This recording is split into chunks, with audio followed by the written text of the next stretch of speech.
You're listening to Podketeers.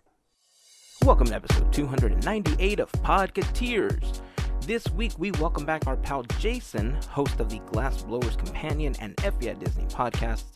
And among a few other things, we talk about the biggest news of last week, which was Bob Iger stepping down as the CEO of the Walt Disney Company. We'd love to hear your thoughts about these changes, and you can join the conversation over on Instagram, Twitter, or Facebook. Just search for Podketeers or leave a comment on the blog post for this episode at podketeers.com/298. We'll share some of your comments in an upcoming episode. March Mayhem has officially begun. Make sure that you're following us on Instagram so that you can vote. Voting is happening through our Instagram stories. It happens for 24 hours per matchup, and then we'll post the winner. You can always go to podketeers.com. You'll see the March Mayhem banner in the blog post area. Check out the current winners and the upcoming matches. There's an entire schedule there that you can follow.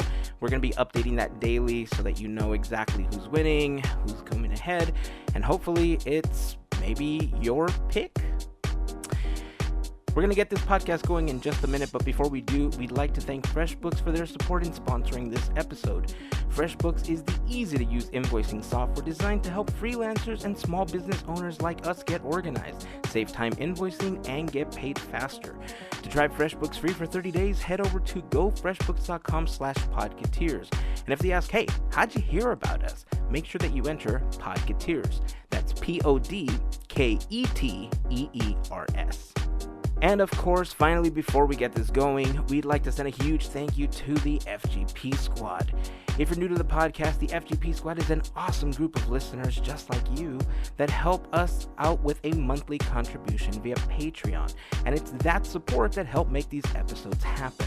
If you want more info on how you can join the FGP Squad, you can head over to podketeers.com/FGP for more info. And of course, to all of the members of the FGP Squad, a huge thank you goes out to all of you for your continued support. So let's get this thing underway, shall we? Here is episode 298 of Podketeers.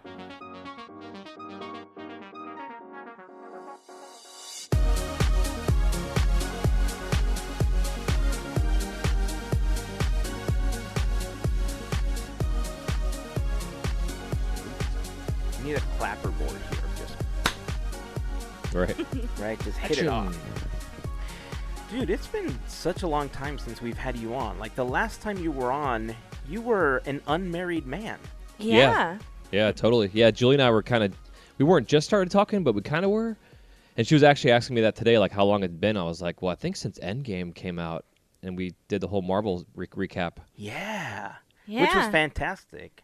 It's we had a really great response from a lot of people that had a chance to listen to that episode. So thank you for being on that episode, and I'm glad that you're finally on with us again.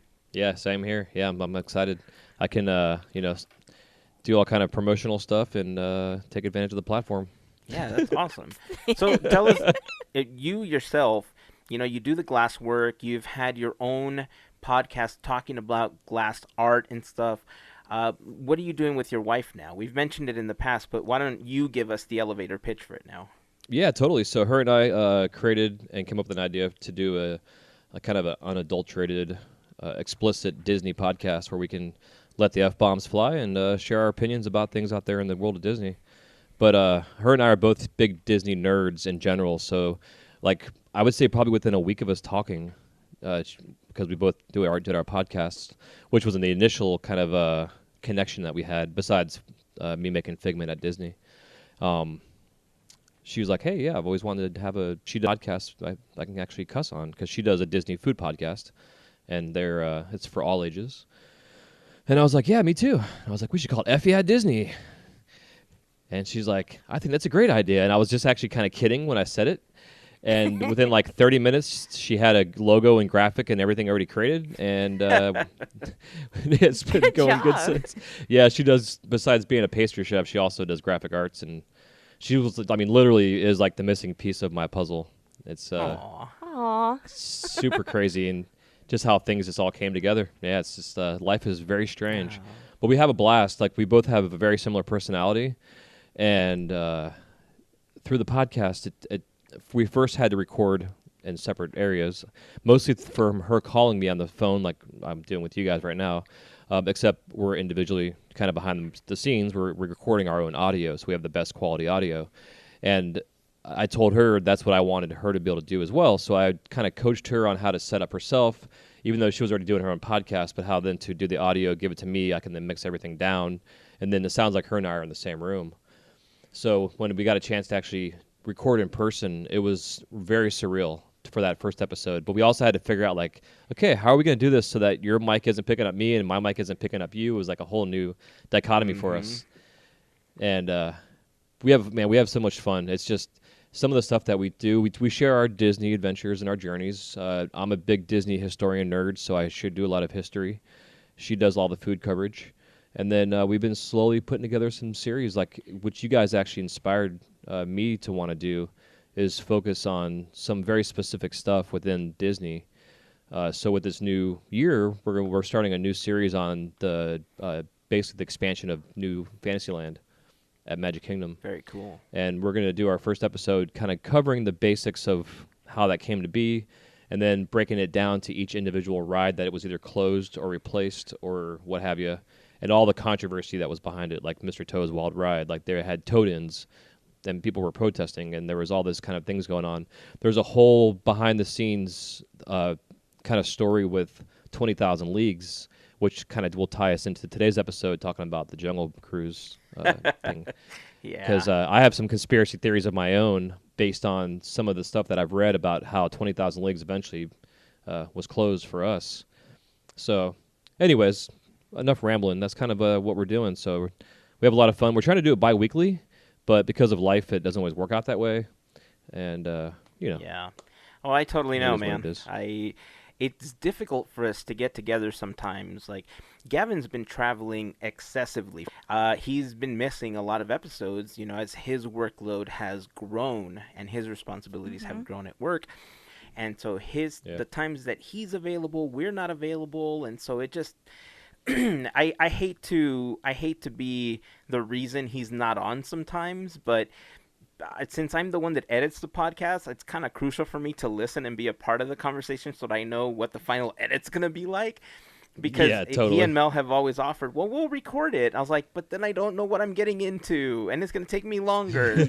And I know that once we kind of, cross that bridge, because it's eventually going to happen. There's eventually going to be an episode where I've joked with people that I've always wanted to hit 1,000 episodes, not miss one, and then finally just take a step back. But, I mean, we're a far reach from 1,000 right now. And at some point, I may have to loosen up on that rule. And I'm okay with it. But in the meantime, again, I think it's going to be easier if we ever get someone to come in and help us with the editing process. Until then, I kind of have to know what's being said so that I know how to edit it. Overall, but well, that's what I was going to jump in and say. I could always be the guest host again and then just edit the show. That would be awesome. Well, I mean, that's actually fantastic. You know why? Because we have conversations on the side, and I always enjoy kind of nerding out on Disney with you. I always mention you in conversation, and I just keep thinking, why don't we have Jason on more frequently? I mean, even though we're 3 hours apart, thankfully you've always made it work for us, and I am very appreciative of that. So once again, thank you for being here with us today. But I think especially with Gavin's work situation, I would love to have you on more frequently, man. Yeah, I'm all about it. And also, if you guys are down too, Julie can come on too, and kind of her and I can kind of share the space with you guys. That. It's always wonderful to and then get vice more, versa. Oh, dude, I'd love to be on there. Look, there's been times that I mean, look, if you know me in real life, like you've been subject to this. My tongue can lash out at times, and well, that's the point, man. I want to give you a place where you can actually let them fly. And we're very family friendly, so I don't let that happen here, obviously, because my boys listen to this podcast. But overall, I mean, I do tend to use some very colorful words, and at times it's frustrating. But no one's perfect. Yeah. And so yeah. Well, it's funny though, man. With our show, it actually took me a while to get used to being okay just to let the F-bombs fly. So, I mean, literally probably like 4 or I 5 was gonna episodes say, it in, was I'm still about saying 5, yeah. freaking, and all of a sudden I was like, and then, me and Julie were just like, whatever. But it's fun, too, because we drink, and usually by the end of the interview or chat, it's like 3 hours long because we're laughing so much. or she's actually fallen asleep in the middle of us recording. No. And I started off one of our episodes of just her snoring. Yeah, because we always have something within the episode that we start the show off with, like our little preview thing. And I was doing my Haunted Mansion read, and I literally all of a sudden I hear, and her face is buried in the mic, dude, snoring. It was so funny, so I opened up the show with her snoring. Wow. I better make sure I don't fall asleep while recording with you. That's when you know it's Right? love. Right? Oh yeah, and she was cool with it, But yeah, so anyway, so it's just kind of funny how it works because being Disney and being that I'm a cast member, I am very family friendly when it comes to my conversations. Even though I do say some things, like we had a guest the other day from Australia who let me know that she was from Australia, and I said, "Oh, let's throw another shrimp on the Barbie," right? And I was like, "This is like the most stereotypical American thing that we say," and she starts laughing. She's like, "I can't eat shellfish anyway, so it's That's okay." funny. Oh. And then she mentioned how, like, she said that she had lost her flip-flop, but she referred to it as a thong because in Australia, their flip-flops are thongs. And she's like, "Oh, I dropped my thong." And she turned around, and some lady kind of was like, kind of embarrassed that she had said thong. Oh, man. So we were laughing about the thong conversation at Disney. Yeah, we recently had some friends over from Australia as well. I felt so bad because, I shared some of the stuff that we have going on in our life right now, and unfortunately that prevented me from heading down to the park to see them. So quick shout out to Mel and Ron for the recent trip that I'm so sorry I wasn't able to go and say hello. But yeah, I mean, the vernacular is very different, and some things do sound a little funny to us, but to them it's commonplace. They use it on a daily basis, but it's okay. Is Julie still doing her food podcast? Yep. Yeah. So since she moved, they got Amy set up so she can record her audio like the way I kind of had them doing with her and I doing it from a distance.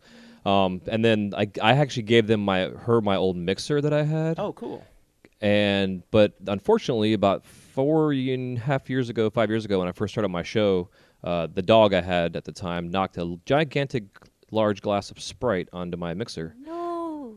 Yeah, so I thought I got it all cleaned out, but I guess over the years, the stuff within the soda, I cleaned it out really good. I actually found a guy online, was a DJ, and he said somebody spilt a beer into his mixer, and this is how he cleaned it out.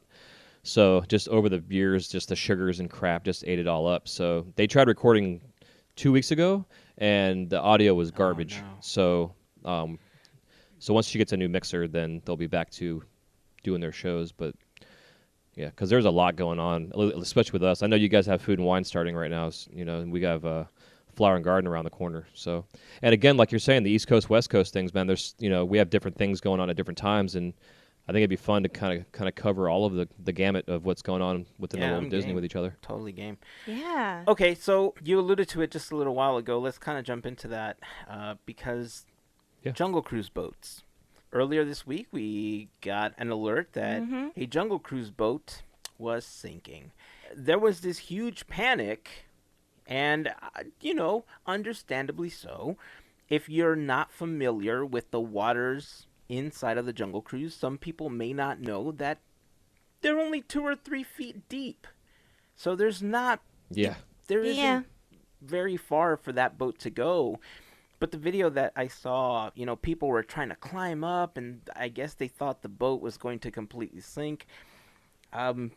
First thoughts on this? Well, for starters, it was a cold day in Florida. That's horrible. And by cold, I mean like 60s.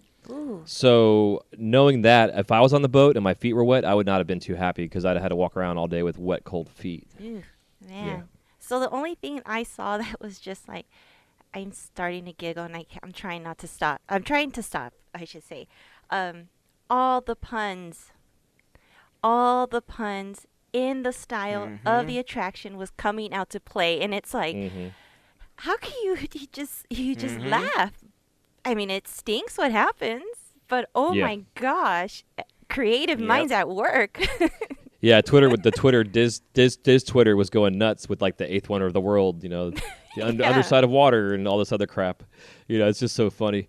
For me personally, like I've gotten an opportunity to recently be evacuated off Pirates, and it was incredible. Like we got to get evacuated in the show scene where like all the drunks are in the area, and the guy with the muddy foot hanging off, and yeah, it was a pretty cool experience for us. Just as our boat itself, because we learned, which I don't know, those listening don't know this, but cast members are only allowed to walk within certain ranges of the ride within the water. And there's archways that go from scene to scene, and they're not allowed to pass, for some reason, past these archways. And our boat, we were probably 3 boats from going up the ramp to get off the XQ. And we were 2 boats basically away from the cast member. So as a team, one of the guys in our boat became our row leader, and we all were like, all right, everybody forward, everybody backwards, and we eventually were able to scoot our boat back in the water enough to where the cast member can grab our boat and then evacuate us out.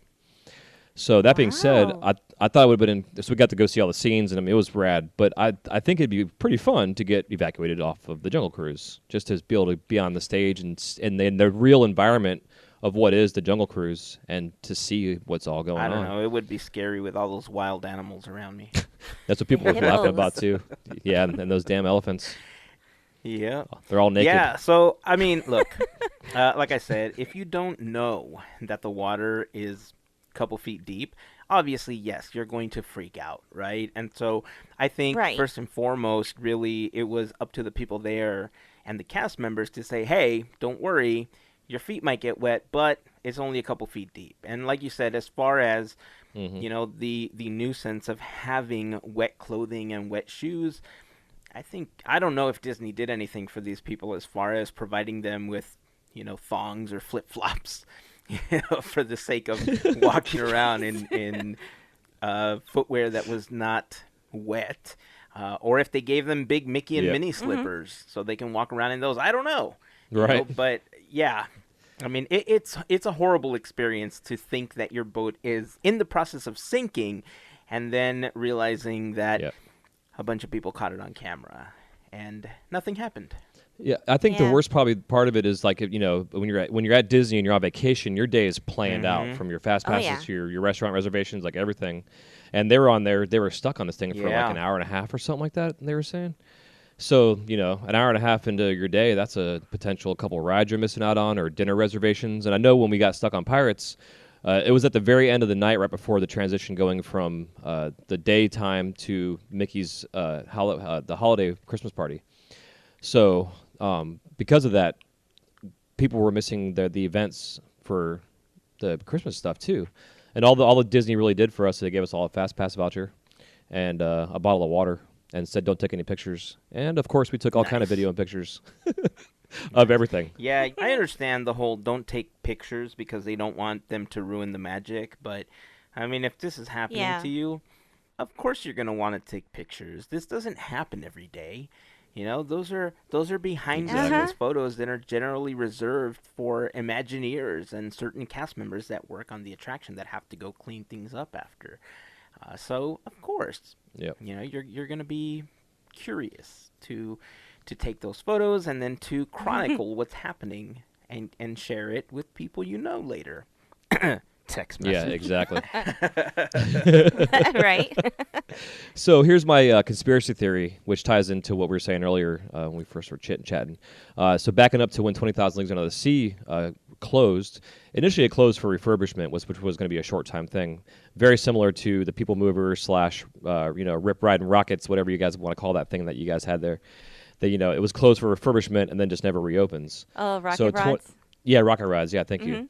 So 20,000 Leagues was supposed to be the same thing, supposed to be closed for like 2 weeks, and then they're going to reopen it and blah, blah, blah.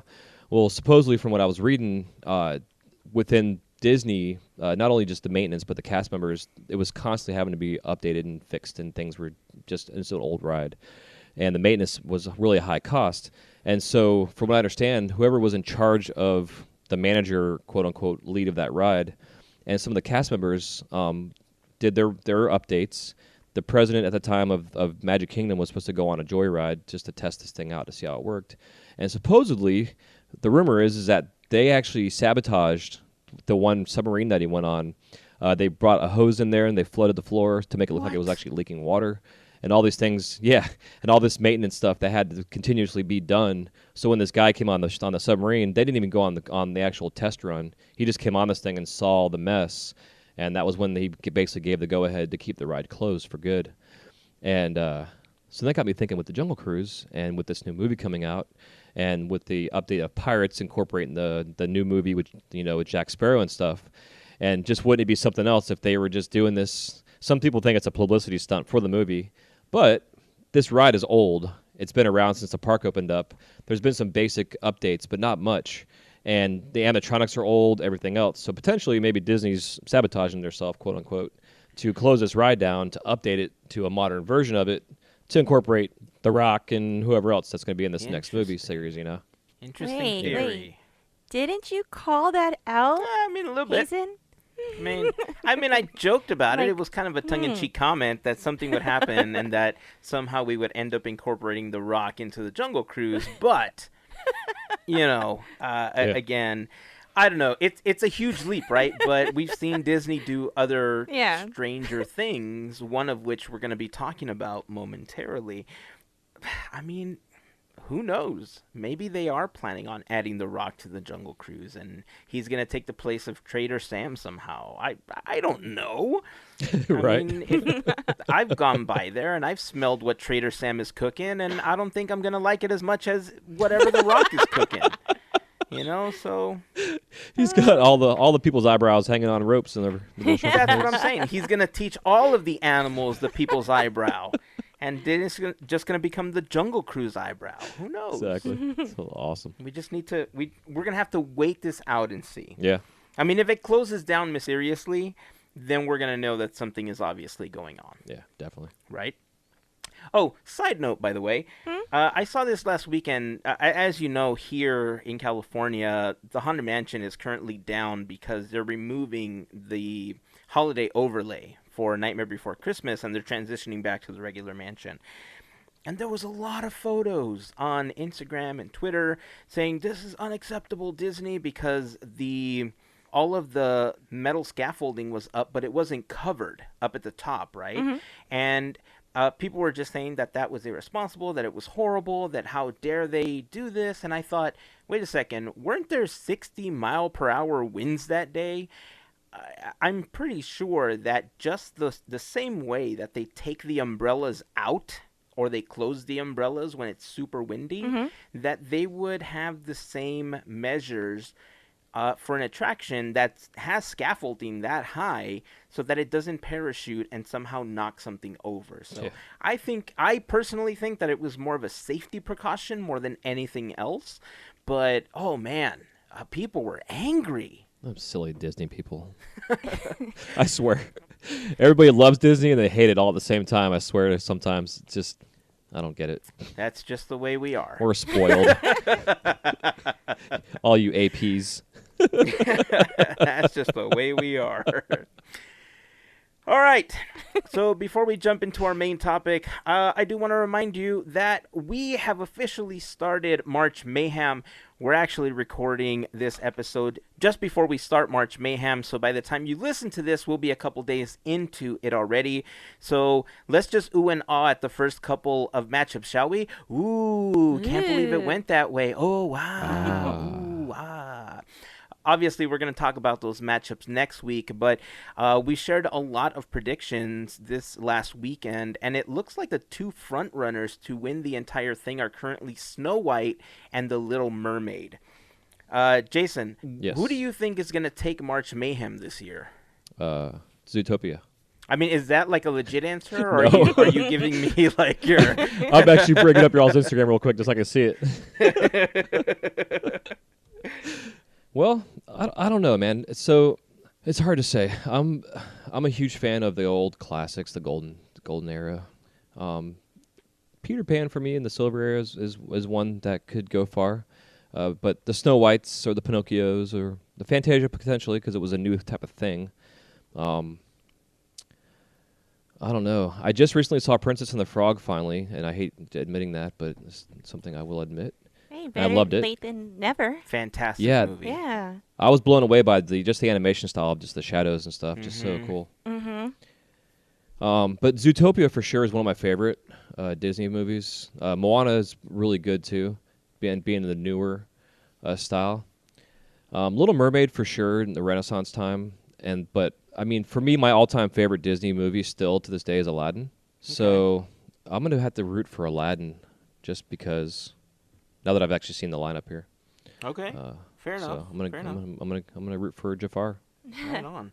Aladdin, very strong contender. I mean, it's hard to argue that any of the films on here aren't strong contenders, right? Mm-hmm. Right. And part of creating this bracket, when I was talking to Gavin about it, he's really good at seeding stuff. Like, this is totally up Gavin's alley. So putting this bracket together, like, you should have seen him. He was like a little kid just giddy at a candy store when this happened. Yeah.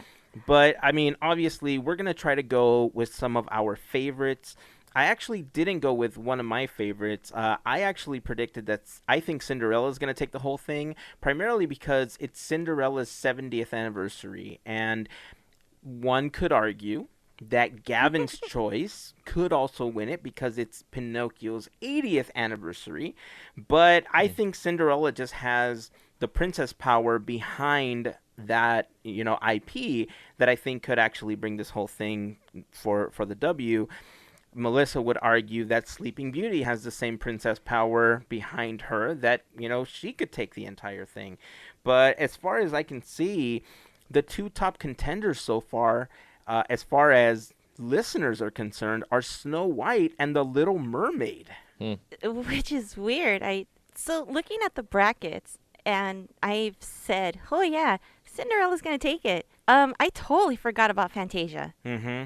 And Mickey. And what happened last time? I know. Who took it? I was just like, oh my God.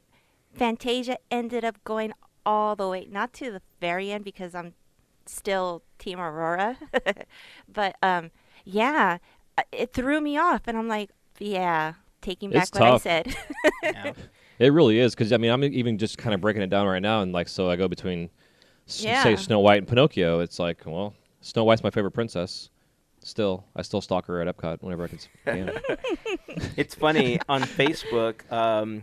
One of our listener Brian, shout out to Brian, mentioned to me in our Facebook post, I'm surprised that you didn't go with Beauty and the Beast because, that's my favorite film. Belle's my favorite princess.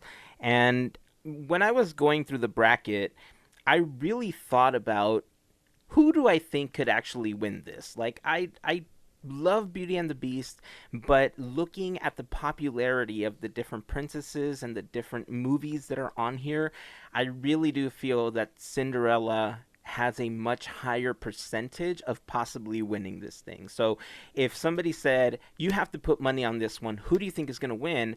I think I made the right choice. I could be wrong. But ultimately, just kind of looking historically, she's been around longer. I think more children tend to dress like Cinderella more than they do as Belle. Yeah. So I don't know. I guess we'll see at the end of the tournament to see if I was right. I guess right after the first couple of rounds, I'll know if I was right. That's true. Yeah. All right. Well, if you guys are interested, make sure you head over to podketeers.com/MarchMayhem2020 to check out the bracket. Every day we're going to be updating it with the winners and the percentages of those wins. If you want to vote, make sure that you're following us on Instagram. We are at Podketeers. And every single day, 24 hours from 9 a.m. Pacific time, one day to the next day, you'll be able to vote for your favorite. Voting will be happening Monday through Friday and kind of into Saturday because of the time frame that we're having the voting happen on Friday. But if you guys have any questions, make sure to hit us up. Join the conversation over on Facebook, Instagram, or Twitter. Just search for Podketeers. If you have any questions about the tournament itself, please make sure to reach out and we'll be happy to help you out, help you with the voting. We can't help you with the winner. If you guys have your own money going on this, we can't help you because we don't know. That's the wonderful thing about something like this, that it's going to happen live in front of all of us. It's not Memorex to bring it all back to the 80s. Or was that 90s? Was 90s? it 90s? Who cares? That's okay. I just secluded a large part of our fan base, and that's okay. All right, so in a moment, we're going to be talking about one of the biggest pieces of news that happened this last week, and that was Bob Iger stepping down as CEO of the Disney Company, and we are going to be talking about that when we come back. Today's episode is brought to you with support from FreshBooks. You know, many years ago, I started doing some freelance work, taking photos for businesses, realtors, engagement sessions, and family photos. One thing that I always struggled with, though, was finding a good solution for invoicing, and that's where FreshBooks came in. FreshBooks is the easy-to-use invoicing software designed to help freelancers and small business owners get organized, save time invoicing, and get paid faster. They offer super simple solutions that let you create and send professional-looking invoices in seconds. On top of that, FreshBooks offers great ways to track time worked, create estimates and quotes. You can run reports to see how you're doing, process payments, and if you ever have any questions, their award-winning support team is there to help. If you're always on the move, don't worry. FreshBooks also has easy-to-use mobile apps for iOS and Android. Getting started with FreshBooks is extremely simple. You can try it free for 30 days by going to gofreshbooks.com/podketeers. You can also find a link in the post for this episode on our website. Also, make sure to enter Podketeers if they ask you how did you hear about us. If you're looking for a way to help your business grow, help you with invoicing and billing, get organized, and more, FreshBooks is there to help.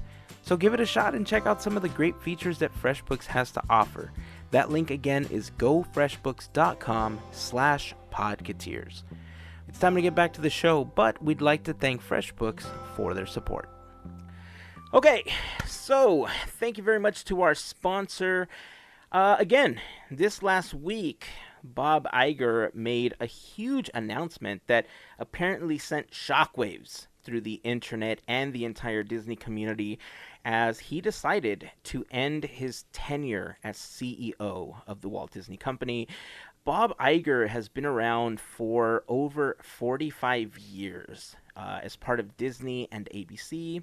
Obviously, ABC was acquired by the Disney Company, but he's essentially been CEO for over 15 years. And he was already scheduled to step down as a CEO later or late next year in 2021, but 14 to 15 months prior to that happening, kind of randomly, last Tuesday morning, we got the announcements that he decided to step down. And not only did he decide to step down, but he also decided to name Bob Chapek his successor. Obviously, that also, as you would say, Jason, it lit up Diz Twitter because there's been a lot of choices that Bob Chapek has made, which we'll talk a little bit about in a moment, that Diz Twitter has definitely not liked. But overall, what was your first reaction to finding out that Bob Iger stepped down? Just thrown off. Yeah, it was just out of the blue. And I don't know. I kind of thought about, okay, sure, he was going to, step down next year. I was thinking maybe because he had, what was the last thing he was working on was Galaxy's Edge. So I was thinking, once both Rise of the Resistance was open on both parks, I honestly thought it was going to be time, right after that he was going to step down. So kind of not shocked or surprised. I don't know. What about you, Jason? I think the biggest shock for me was just that Chapek was considered for the runner-up in a sense, or for take over the spot of Iger. I'm not really familiar with Chapek and his leadership sensibilities of things within the parks. I know he's heavily influenced by IP and merchandise. Things I've heard potentially as some of the failures of Galaxy's Edge was because he took away on the financial side of things when he took over, when they actually combined and created the merchandise group that he ran, that all the shows we were going to have, all the the stunt spectaculars, quote unquote, we could potentially would have had, were taken out of the budget, and instead they brought more merchandise in. So it was kind of a concern because like for instance, like with Epcot, it's one of my favorite parks, and I'm okay with IPs being in there. I think it helps to bring people and immerse them into the park, give them some familiarity and a sense of nostalgia too with it. But within the Disney fandom, a lot of people don't like the fact that there's all this IP now at Epcot. and it's not going to stop anytime soon. I mean, once Frozen came in, like that was the very beginnings of it, and we have rumors of Coco taking over Mexico, and etc. We got Remy's coming in, which opens up soon, which I can't wait for that. We got the Guardians of the Galaxy stuff, so I don't know. I'm okay with it. I don't know if this is a temporary change. There's a couple different people that I've seen within Disney that I've seen influence currently. Josh DeMarco just came over from Disneyland to now as the president of Walt Disney World. Mm-hmm. And he's in the parks. Like I saw him the other day, just walking down Main Street talking to guests. And then next thing I know, I see on Twitter, people are taking selfies with him over at Epcot. So he's like the people's president, quote unquote, in a sense. Like he's out there in the parks and talking with the guests and stuff. Where it seems like Chapek is more behind the scenes in a sense. I haven't really heard of anything really of him being out in the parks or being involved with people. Like Bob Iger, Galaxy's Edge, when the Raz Resistance opened up for you guys, I saw pictures on the internet of him, taking pictures with kids and talking with whatever and being a part of holding the line sign, like type of stuff. So I don't know. It's interesting. I'm all about, like, for me, I'm very patient with things and change. I love change. So for me, I'm like, let's just wait and see what happens. But just the irony of all this stuff that's happened since this whole change of leadership has happened, like we didn't bring up the fact that our people mover had an accident the other day. One of the trains rear-ended another one, and they had to evacuate the ride.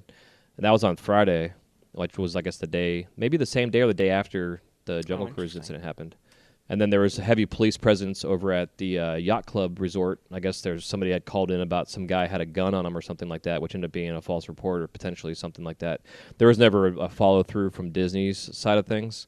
But things have gone down, and it's just kind of interesting to, I don't know, just kind of see. I just don't want to see an overload of merchandise. I think Disney's still trying to catch up from all the small shops and stuff out there on Etsy, with all this new merch, the new ears, the new everything else you can think of under the sun, that they're like, hey, we can take this and make this into merchandise. And I think that's really Chapek's big thing. Looking at his background, at one time he worked for Heinz as brand management. Just going through, he's been with Disney since '93. Worked with Buena Vista Home Entertainment. He's got a lot of stuff that has to do with marketing and advertising. Yeah. I haven't seen anything really with him having anything to do with leadership, which is huge when you have this gigantic conglomerate that we have. Bob Iger, to me, was the ultimate leader, and might be a left curveball if we see him running for president for this round. I'm glad you mentioned that, because that's actually a conversation my brother and I had over the last couple of days. And, when something like this happens so abruptly, you always wonder what's behind it. Mm-hmm. And Bob Iger has actually been trying to leave this role for some time. Back in 2018, 2018 was actually the end of his original contract. And then he got extended through 2019. And back then, there was some speculation about who would take over when Bob Iger stepped down.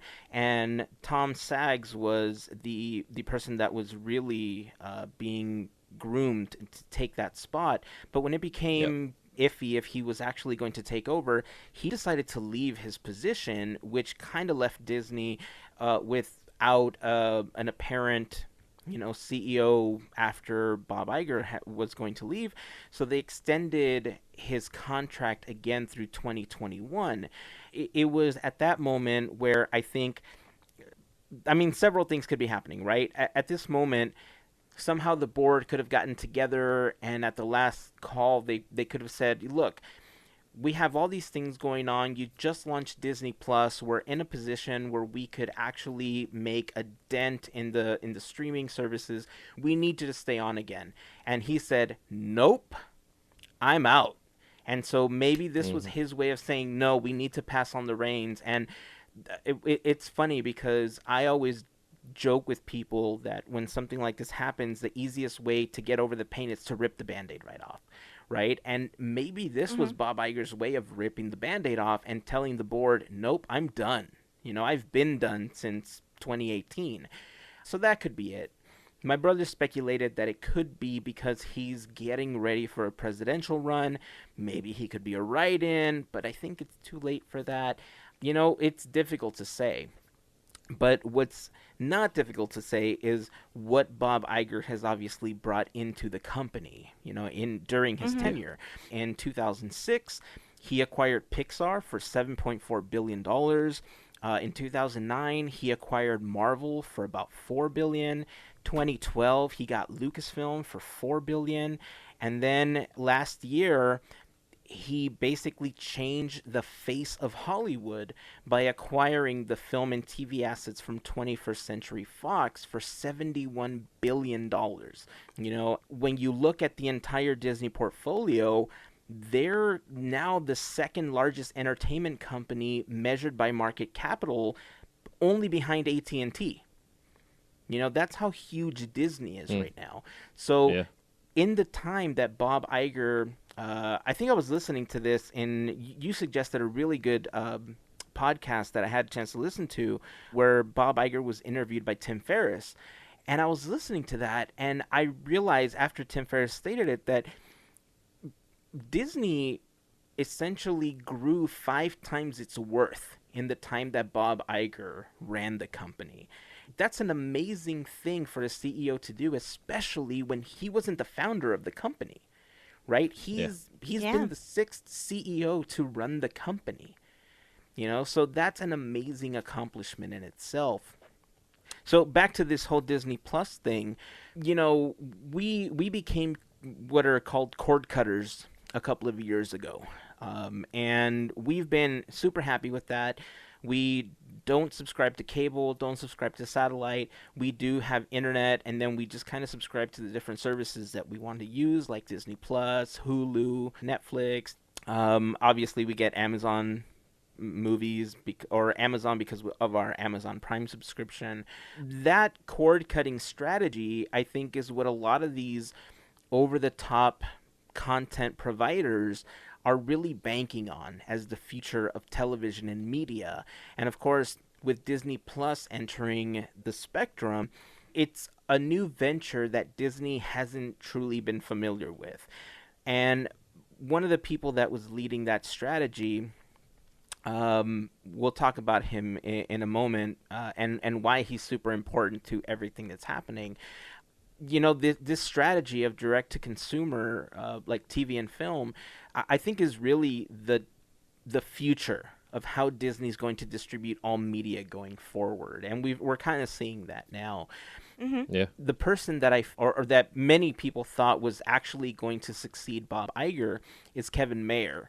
Kevin Mayer is currently the chairman of Disney's direct-to-consumer and international division. And Kevin Mayer was actually instrumental in making Disney Plus happen. And because the fact that Disney is highly concentrating on really getting into the streaming wars, a lot of people thought that he was going to take over as CEO when Bob Iger stepped down. And so the shock of bringing Bob Chapek in kind of caught a lot of people off guard. Mel, I think you've officially said yes, you're a cord cutter. Jason, have you guys actually made that leap yet? I haven't had cable in probably over a decade. Oh, wow. Oh. Wow. But so you subscribe to the different services as well? Yeah, so for the longest time before working at Disney, and even since working there, I'm not ever home. So when I'm in my studio, I'm either listening to music or podcasts or something like that. So for me, TV has just never been a expense I wanted to pay for. Even when I had kids, like we were watching public television, watching Teletubbies and stuff, like taking full advantage of the free TV, or DVDs, whatever. But, I kind of laugh though, because if you think about the amount of money that we spend on the monthly services, it's pretty much we're paying for cable. But we have, we have the options that we want to have, instead of, but at the same time, I mean, I'm going to go on a tangent here, but, I go through Netflix and Hulu and Amazon Plus and Disney and everything else, and I'm like, what in the hell am I going to watch? Yeah. So I put on a 15-minute something on YouTube. You know what I mean? I think I watch more. I used to not want to ever watch YouTube because I would get so distracted. Next thing I know, I'm like 3 hours into watching cat videos. But Yeah. But now it's like I love the short cut 15-minute episode informational things I get on YouTube instead of getting sucked into whatever I get on whatever. Because still, I mean, Disney Plus is constantly releasing new stuff, and I want to watch it, but then I just can't make a damn decision. Yeah. What's that word? There's that overload, and you go to a marketplace and there's like 14 different toothpastes, and it's like I can't choose what toothpaste I want, so you don't end up not buying it. That's funny. That actually happened to me last night. I was sitting there trying to figure out what I wanted to watch, and ultimately I thought, oh, kids, let me show you this cool thing on YouTube. And then it just turned into watching YouTube videos because I sat there for a good 10 minutes going through Hulu, and I thought, there's all these shows that I've started that I play in the background while I'm working that I don't want to keep watching. So don't want to do the Goldbergs, don't want to do this, don't want to do that. Okay, let me go to Disney Plus. Nah. And there's certain things that when I watch, I want to pay attention to them. But I know that if I'm tired, I'm going to end up falling asleep.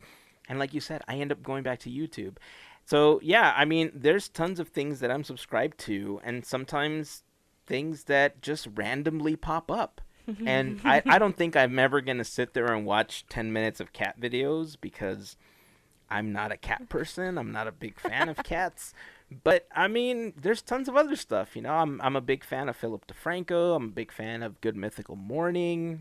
So Rhett and Link, I think, have a really great business model and entrepreneurial style that I admire. So, I mean, anyway, we're going off on a tangent here. The point is that, yes, this is the world we're living in, and it's only going to get worse because, we have Peacock coming up for NBC, HBO Go. Yeah. There's so many services that are splitting off that, yes, we are going to run into a point where it's possibly going to be even more expensive than if you just had a cable subscription, right? And I think you have to be super choosy to make sure that doesn't happen. But anyway, back to what we were talking about. So Kevin Mayer, right? Everybody thought that he was going to be Iger's successor.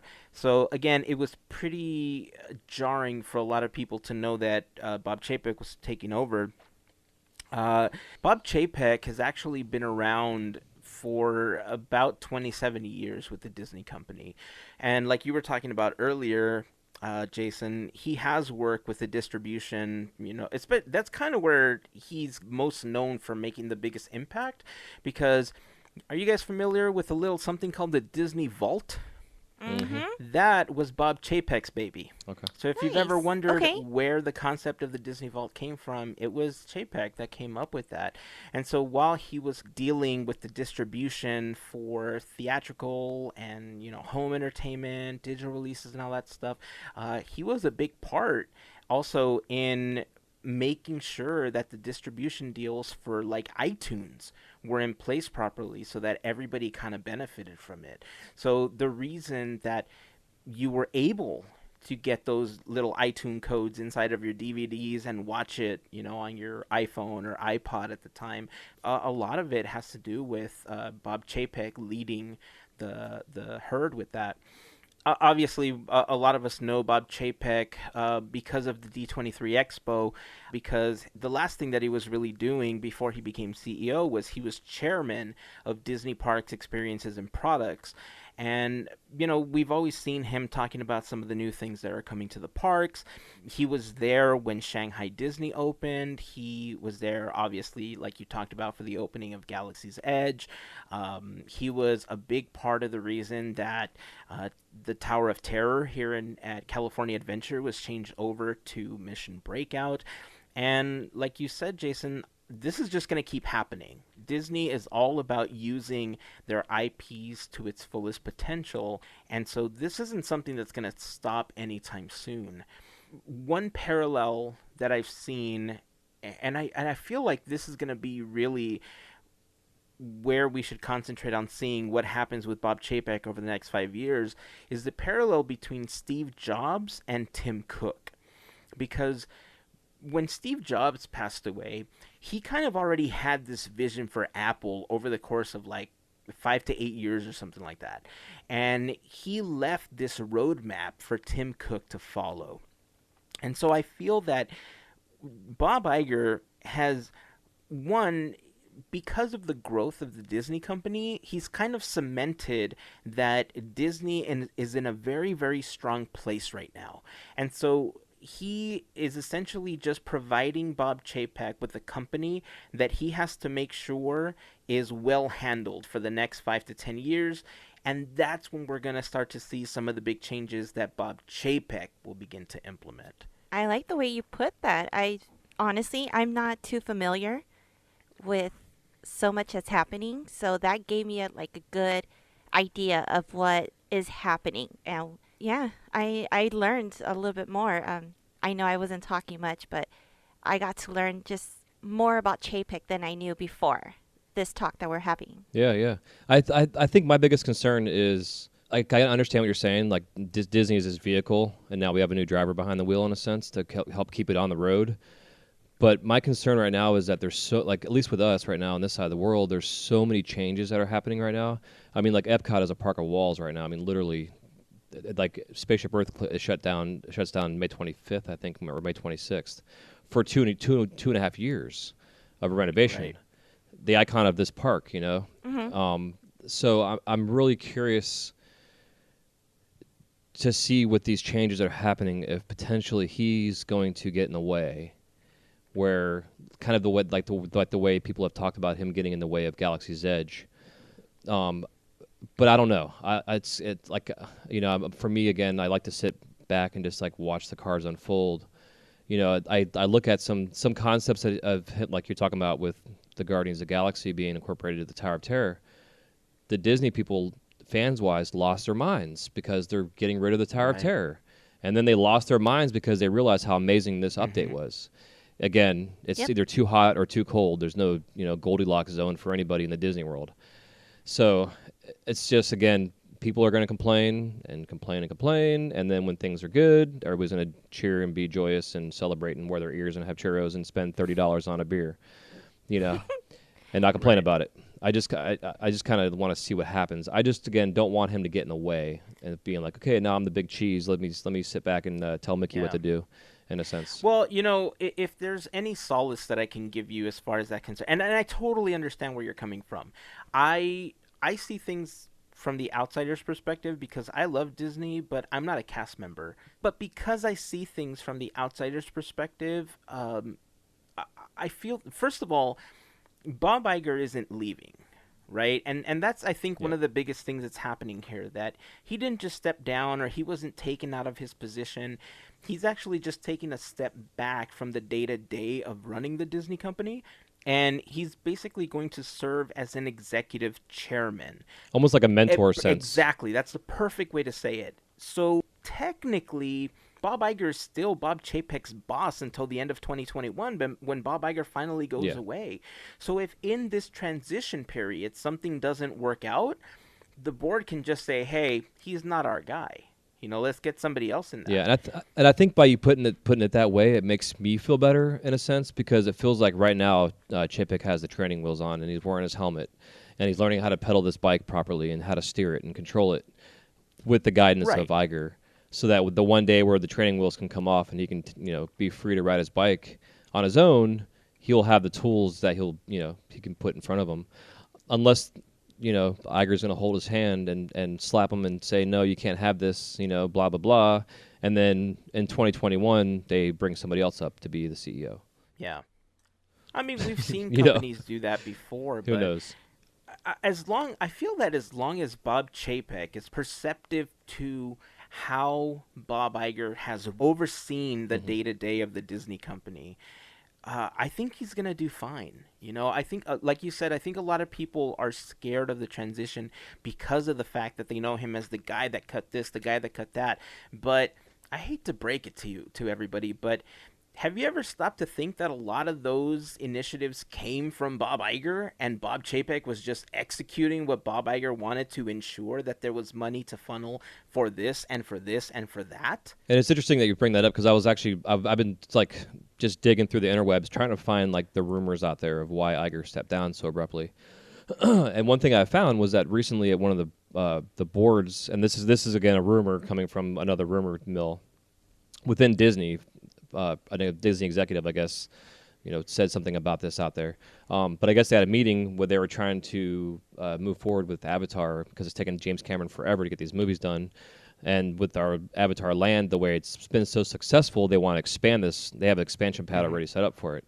And the rumor was that Iger was trying to get Disney to drop like $1 billion or something like that into this franchise, and was told no, and was in a sense was told that he was being soft, quote unquote, because him and James Cameron are friends, and so he was like kind of cheerleading for this money through Disney to fund this Avatar project, and Chapek and James Cameron are not friends, so they said you need to just step down. The board forced the issue, and then brought Chapek up because Chapek isn't as soft. That that's the rumor. Interesting.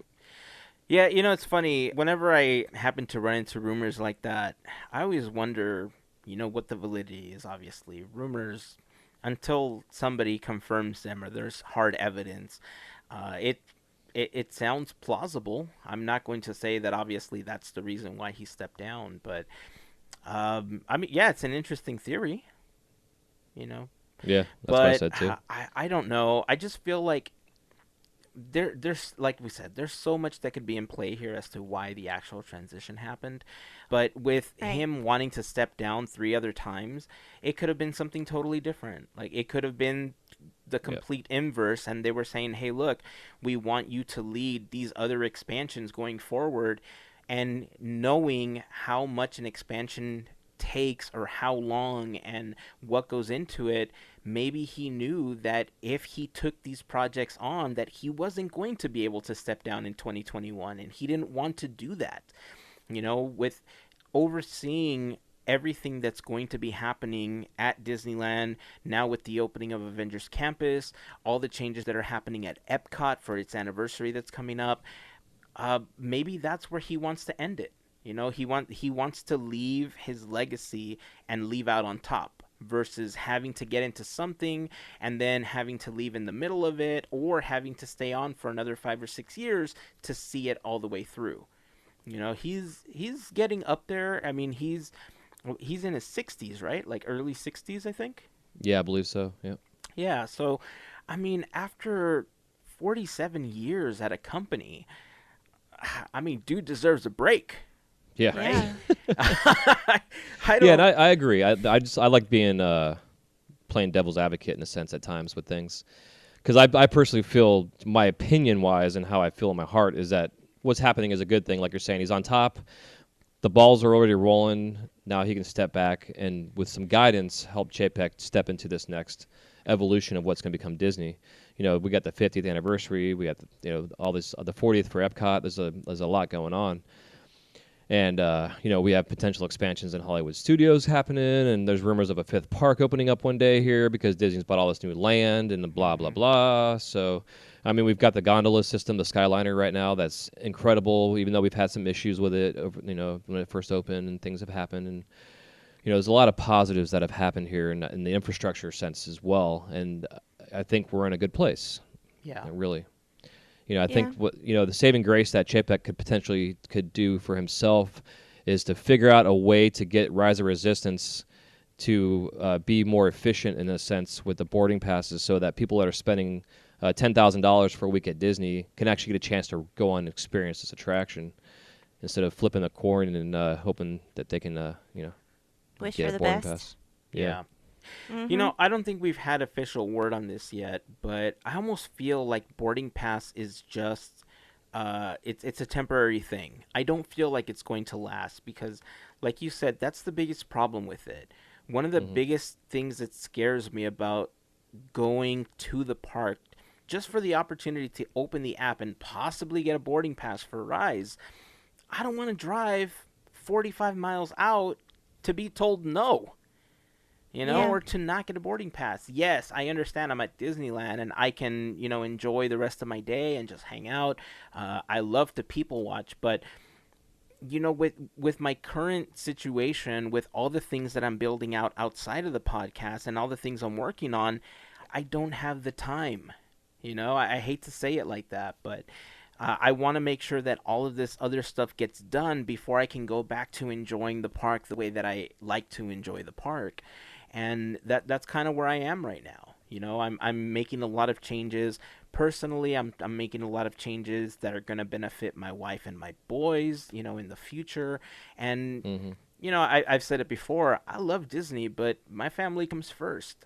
Yeah. And if I'm going to drive Yeah. down, you know, for an hour and, you know, be told no that I can't, that's basically 2.5 hours to 3 hours out of my day that I'm losing on working on these other things to be told no. Yeah, no, yeah, and I totally agree. And I think that's what the difference is between like with you guys at Disneyland and us here, is that you know you guys have like 3 million annual pass holders or something like that for that park, Mm-hmm. so you can have the luxury to say, okay, I didn't get my boarding pass, I can go home now. Where people that come here are here, and the problem that they're having at Hollywood Studios, for instance, is that you have like 30,000 people that show up at 6 a.m. to get a boarding pass. Only maybe a 100% of that, not even that, you know, like such a small percentage of these people are getting on this ride, and the rest of them are in the park at rope drop. So the best time to go to the park is right before it closes when all those people are gone. You know, you're having rides now like Slinky Dog Dash and Millennium Falcon that have like 3-hour waits at first thing in the morning because of this gigantic influx of people that are praying that they could potentially get on this ride. And now we've got Mickey Minnie's Runaway Railway about to open up. Like I'm actually looking at the countdown. It's in 2 days, 9 hours, 42 minutes, and 10 seconds. Wow. As of this recording. But they have Fast Pass Plus for it. We have the Fast Pass here. And I kind of wonder with this ride, it's obviously not as big of a thing as, say, Rise of Resistance, but experimentation-wise on how to do crowd control, this might be another way for them to figure out how they can make this work. Because from what I understand, the boarding pass thing started here at Magic Kingdom with Dumbo and the virtual queue concept of going in there, getting your name on a list, and then they call you and send you a text when it's your time to come ride the ride. Mm-hmm. And I know Disney's known for doing these tests within the parks. Like we have this pirate treasure hunt thing that you can go on this merry quest through Adventureland and find fun things, and eventually if you do it 3 times, you get a fast pass to go on the Pirates of the Caribbean ride. So instead of standing in line for an hour, you go around, do these little things. You get a cool map. You get some fun things.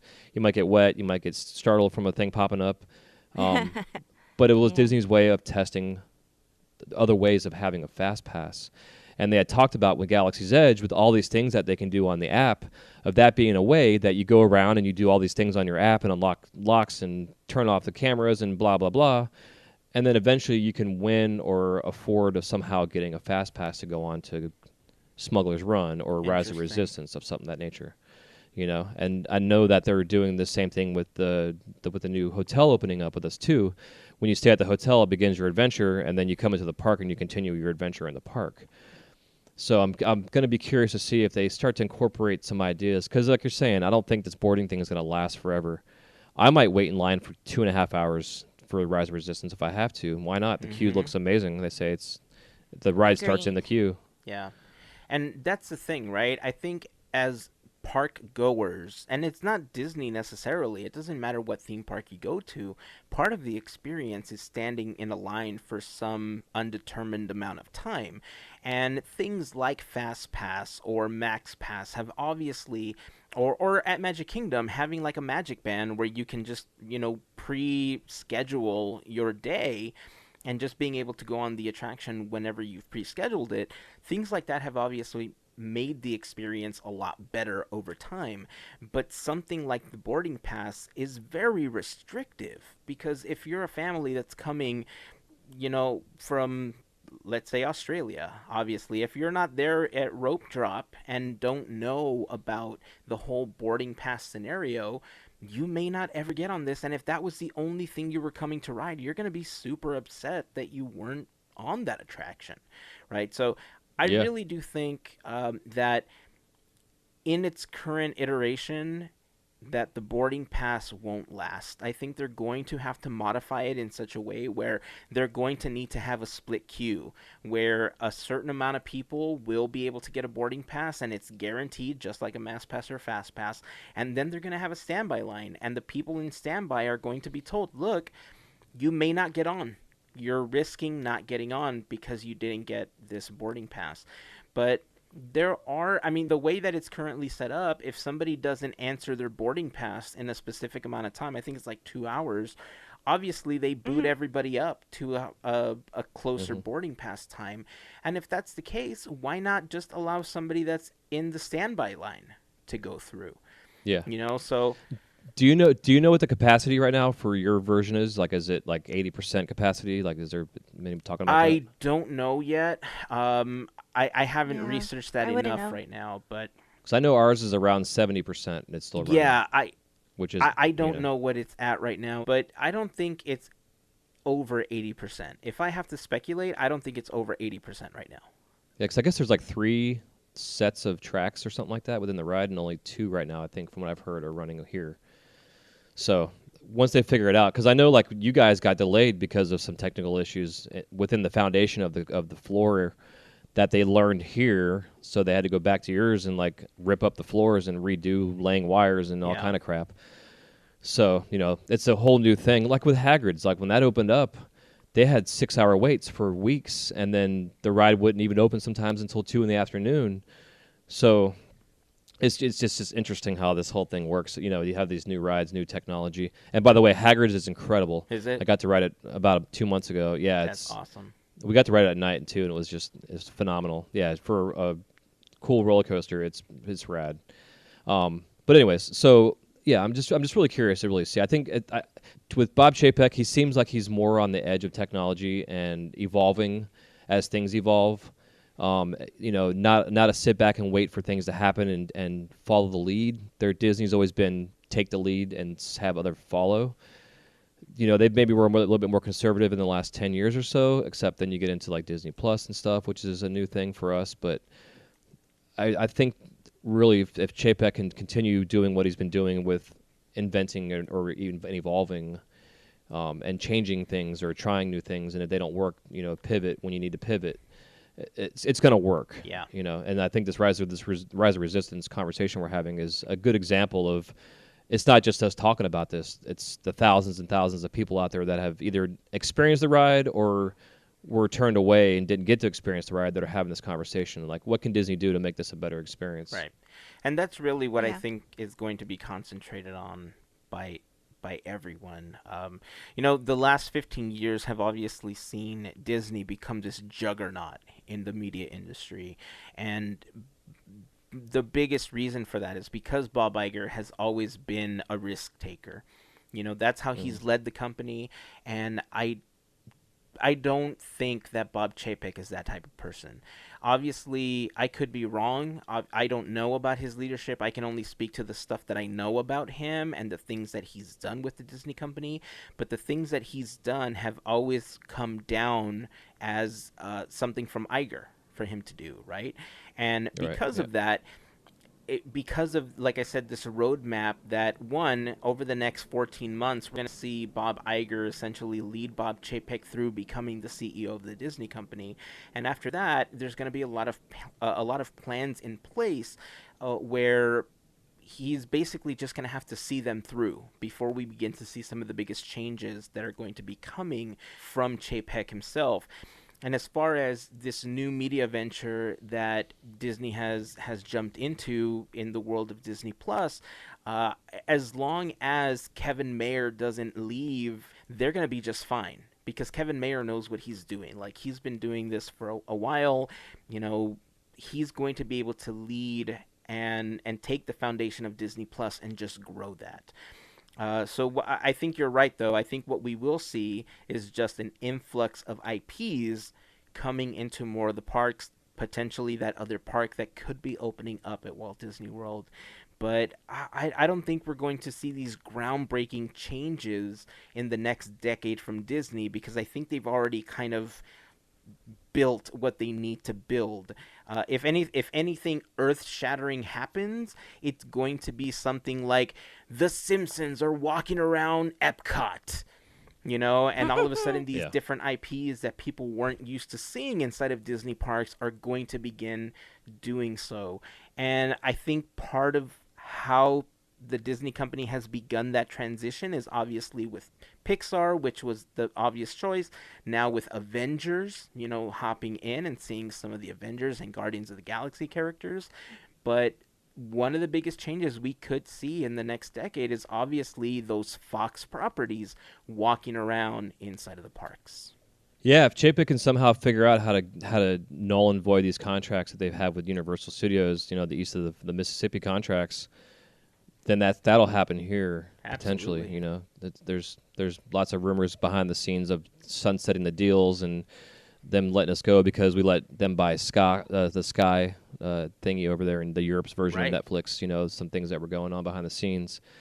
So potentially, I think that could be a big thing. I think with Chapek, he's just all about taking things that already exist and putting them in action. Where it'll be telling if Disney can get their stuff together, very similar to how the Oriental Land Company did, and create these new, unique rides that are Disney, not necessarily Disney IP, but that are Disney new, like the Haunted Mansion or whatever. That's not IP based. Mm-hmm. That's what we need. And that'll tell the story of what the future of Disney is. And I know Gavin would be totally on board with that. Yeah, totally. Yes. All right, well, now we want to hear from all of you. Obviously, this was big news in the Disney community over the last week. Unfortunately, when we recorded last week's episode, it happened right after we had recorded the episode, so we couldn't talk about it then. But, join the conversation. Tell us how you feel about this transition, and share some of your thoughts about what you feel we may be in for, how you feel about it in general. Just join us over on Instagram, Facebook, or on Twitter. Just search for Podketeers, and we can share your comments about that in an upcoming episode. Before we end the podcast, obviously I do want to take a moment to thank a wonderful group of folks that help make these episodes of Podketeers happen, and that is the FGP Squad. If you're new to the podcast, the FGP Squad is an awesome group of people, listeners just like you, that help us out with a monthly contribution via Patreon. And if you want more information on how you can become one of those awesome people, head over to podketeers.com/FGP. There you'll find more info, a link to sign up, and if you have any questions, of course, feel free to reach out to us. We'll be happy to answer any questions. You can get some cool giveaways from it. We try to have additional content that we upload onto Patreon for you to listen to. Jason has been a part of, those conversations in the past. Also, Jason was a longtime member of the FGP Squad as well, and obviously he supports us in every way that he can, and we're very thankful for that support, obviously. Mel was one of the founding members of the FGP Squad, so it's a wonderful community of people. I've had a chance to hang out and interact with a lot of them. I've become very good friends with a lot of people on the FGP Squad, and I'm very fortunate to have had that opportunity. So again, if you're interested in becoming a member, head over to podketeers.com/FGP for more information. And of course, to all of the members of the FGP Squad, I just want to send a huge thank you as always for your continued support. Jason, before we wrap up, give a final plug for your podcast, and also throw Julie's podcast out there. Yeah, so you can find us on all the podcast apps and what have you. It's just our show is called FGP Disney, and just got to look up FGP Disney, whether you go through Google or Spotify or whatever your things. You can find us on Instagram at FGP_Disney.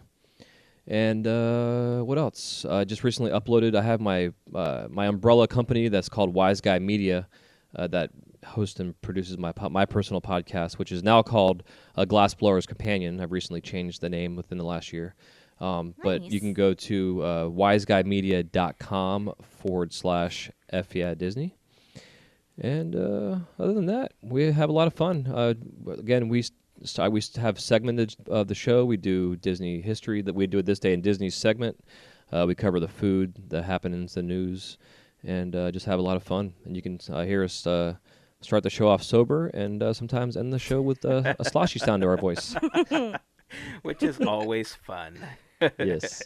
And let me just say that the Glassblower's Companion podcast, even if you're not a glass artist, has a lot of entrepreneurial segments to it and a lot of advice that you can use if you're in the process of trying to build your own business, or if you just have that entrepreneurial spirit. So, like I said, even if you're not a glassblower, I recommend that you go take a listen, because you could learn a lot about building your own business. Yeah, man, thank you. Yeah, because like this, I feel 2020 for businesses in general is a year for people to take control of their businesses, especially the financial side of things. Mm-hmm. And whether you're an artist, I've run with the whole concept of being an artistic entrepreneur.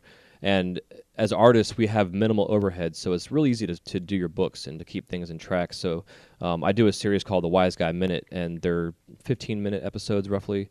That's all business talk. And the first quarter this year the series is called Getting Your Financial House in Order. And I did a first episode on creating a budget for your business and your personal life. The second one I just did was on estimating your cost of goods, what it costs to manufacture, baseline costs. And this one coming out this week is going to be on setting an emergency fund for yourself, a personal emergency fund and for your business.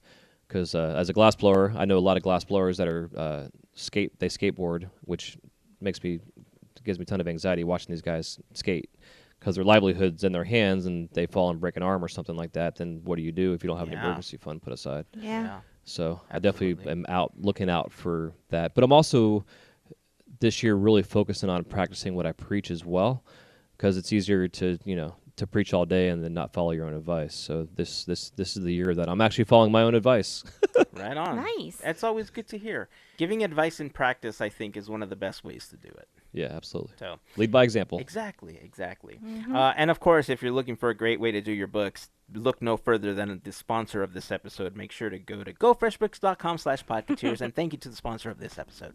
Had to throw it out there one more time. It's perfect. All right, that is going to wrap it up for this episode. So thank you, everyone, for listening. Jason, thank you so much for joining us this episode. My pleasure.